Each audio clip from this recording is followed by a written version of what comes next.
প্রিয় শিক্ষার্থীরা, আজকের এই ভিডিওতে আমরা তোমাদেরকে দেখাবো কিভাবে একটি সংখ্যার মৌলিক গুণনীয়ক ক্যালকুলেটর দিয়ে বার করতে পারবে। যেমন 50কে আমরা লিখতে পারি 2 ইন্টু 5 স্কোয়ার।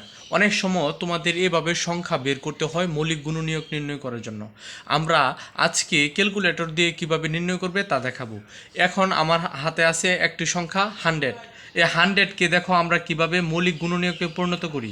100কে মৌলিক গুণনীয়কে পরিণত করার জন্য আমি এই যে 991 CW ক্যালকুলেটরটি নিয়েছি। প্রথমে আমরা 100 দিব, দেওয়ার পর এখানে থাকা এক্সিকিউট বাটনে আমরা ক্লিক করব। ক্লিক করার পর আমাদের এখানে থাকা ফরম্যাট বাটনে ক্লিক করতে হবে। ক্লিক করার পর আমরা এই যে এ বাটনে ক্লিক করব, মোট দুইবার ক্লিক করব। দুইবার ক্লিক করার পর আমরা প্রাইম ফ্যাক্টর নামে একটি অপশন পেয়ে যাব। এখন ওকেতে ক্লিক করব। ক্লিক করার সাথে সাথে দেখো 100 2 স্কোয়ার ইন্টু 5 স্কোয়ার, মানে 100কে আমরা লিখতে পারি 2 স্কোয়ার ইন্টু 5 স্কোয়ার। আশা করি তোমরা বুঝতে পেরেছ। এই যে তোমরা দেখো এখানে ক্যালকুলেটরে কিন্তু পেয়েছি। এখন এরপরের যে সংখ্যাটি দেওয়া আছে 160, একে আমি মৌলিক গুণনীয়কে পরিণত করব।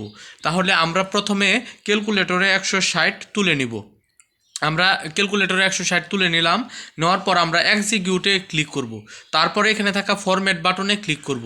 ক্লিক করার পর আমরা এই যে এ বাটনে মোট দুইবার ক্লিক করব। ক্লিক করার পর প্রাইম ফ্যাক্টরে চলে আসার পর আমরা ওকে বাটনে ক্লিক করার সাথে সাথে দেখো 160 হবে 2 এর উপর পাওয়ার 5 গুণ 5, অর্থাৎ 2 to the power 5। 2 to the power 5 into 5। 160কে আমরা এভাবে লিখতে পারি। 210কে আমরা কিভাবে লিখব খেয়াল করে দেখো। 210কে আমরা আবারও তোমাদেরকে ক্যালকুলেটর দিয়ে করে দেখাই। এই যে প্রথমে আমরা 210 দিলাম। 210 দেওয়ার পর আমরা এক্সিকিউট বাটনে ক্লিক করব। এক্সিকিউট বাটনে ক্লিক করার পর আমরা এখানে থাকা ফরম্যাট বাটনে ক্লিক করব। তারপর আমরা আবারও দুইবার ক্লিক করব। দুইবার ক্লিক করার পর প্রাইম ফ্যাক্টরে আসার পর ওকে বাটনে ক্লিক করব। এই যে দেখো 210কে আমরা লিখতে পারি 2 গুণ 3 গুণ 5 গুণ 7। তাহলে আমরা 210কে কি লিখতে পারি? 2 গুণ 3 গুণ 5 গুণ 7। এভাবে কিন্তু আমরা লিখতে পারি। এখন তোমাদের জন্য আমি একটি প্রশ্ন রেখে গেলাম।